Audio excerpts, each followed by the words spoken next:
السلام علیکم، آپ دیکھ رہے ہیں ہورائزن نیوز ایچ ڈی۔ خبر شامل کرتے ہیں ساہیوال سے۔ ساہیوال کے مختلف تعلیمی اداروں میں او اور اے لیول کے زیر تعلیم طلباء طالبات نے ایک احتجاجی مظاہرہ کیا۔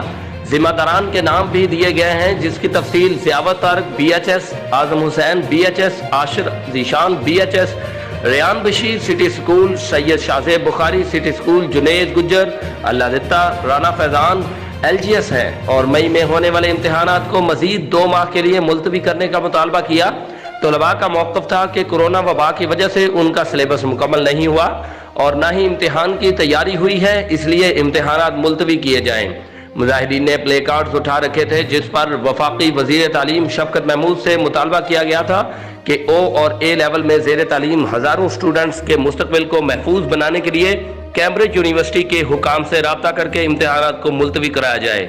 ان کا موقف تھا کہ سلیبس مکمل کیے بغیر امتحان دینے سے ان کے گریڈز میں کمی آئے گی، جس سے انہیں پروفیشنل کالجز میں داخلہ لیتے وقت مشکلات کا سامنا کرنا پڑے گا۔ رپورٹ محبوب چودھری، سرپرست اعلیٰ، ہورائزن نیوز ایچ ڈی۔ 4797 کے اراؤنڈ کیسز آئے ہیں اور جو ڈیتھ ریٹ ہے وہ بھی 100 کو ٹچ کر چکا ہے، اور اب اس کی وجہ سے ہمارے منسٹر کا بھی یہ کہنا ہے کہ ہم لوگ جا کے ہالز میں پیپر دیں۔ اس طرح انہوں نے گیدرنگ کے اوپر بین لگا دیا ہے، شادی ہالز کے اوپر بین لگا دیا ہے، کہیں پہ عوام کھڑی نہیں ہو سکتی، انہوں نے گروپس کے اوپر بین لگا دیا ہے، اور ہر جگہ پہ 300 کی گیدرنگ کر دی ہے انہوں نے۔ لیکن اس کا کیا مطلب ہے کہ ہم بھی پھر بھی ہالز میں جا کے پیپر دے رہے ہیں، وہاں پہ گیدرنگ نہیں ہوگی؟ ہمارا میجر یہ کوسچن ہے۔